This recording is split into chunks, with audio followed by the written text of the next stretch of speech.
Hey everybody, welcome back. We're going to do Gestalt Therapy today. And if these are helpful, please leave a comment. Somebody commented the other day and it really helped me with some setting stuff. So I really appreciate hearing from you. And if it's helpful, like, share, and subscribe. Thank you. All right, Gestalt Therapy. This is a body-centered therapy. And because here's the deal, and an underlying premise of this is that our body speaks volumes and that our brain is and our mind is pretty well defended, meaning that, when we're talking about stuff, we're trying to present in a certain way, even if we don't think we are. I think of it a little bit like the filters on pictures that you're posting to social media, wanting to present yourself in a good light and so forth. And we just do that. And, from growing up, just all of the different rules that were, kind of dictated by, society and guardians and parents and teachers and preachers and priests and all that kind of stuff. It can sometimes keep us from really getting to who we truly are. And Gestalt fits within the humanistic therapy, maybe not necessarily how Fritz Perls did it, but some other folks. And it is to help us maybe get to the root of who we are. And with body-centered therapy, and this can be, it's really important how you position this. So front-end loading it with clients. And so by giving voice to body language, what I might say is, hey, you've been talking a lot about the issues you're experiencing. And I'm curious, when you think about this incident or this trauma or whatever, this may sound a little bit weird, but it can sometimes be helpful. I'm wondering if you could think about this trauma or this issue and tell me where you're feeling that, where you experience it in your body. And give them a little bit of time. So, if it's helpful to close your eyes, we can do that. And I'll close my eyes too, so you don't feel like you're being stared at. Okay, so this is what we're telling the clients. Make them aware that, hey, this can feel weird. It may not be for you. You may not like it. We can try it out. Some folks like it, some don't. I have found that it's very powerful, and it's not uncommon to elicit strong emotions. A lot of tears, sometimes some anger. So just be aware of that when you're doing Gestalt therapy and you're asking people to give voice to body language.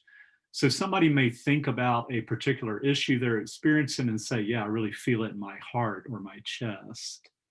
And then what I might say is, hey, I'm wondering if you could let your chest or your heart speak. What would it say? Now, a lot of times what people will say, clients will say is, I think it would say, and they're automatically back in their head. Okay, remember, the mind is very defended.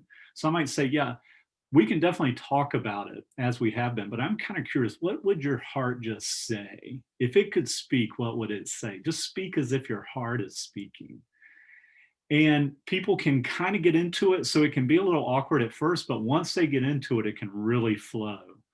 And from that, we can get some pretty cool insights that we can reflect back to the clients and let them know.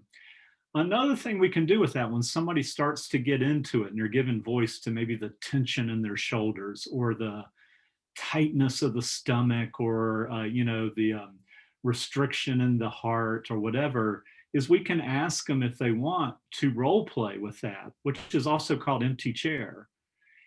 And what we can say, and I've got some videos demonstrating empty chair, but we can say is, hey, I'm wondering if, let's put a chair right here.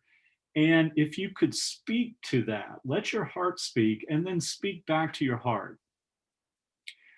So that we start to create a dialogue. And what happens is we start to create, I'm putting my hand here because Gestalt, one of the symbols for this is that the Gestalt is, we want to bring the hand back together, that the Gestalt is a wholeness or a fullness, and that oftentimes we're detached from our fingers. And by asking ourselves to dialogue with what we would say to the heart and what the heart would say, is we're developing a dialogue and a cohesiveness with the body and the mind again. Okay, so that's what the hand metaphor is for right there.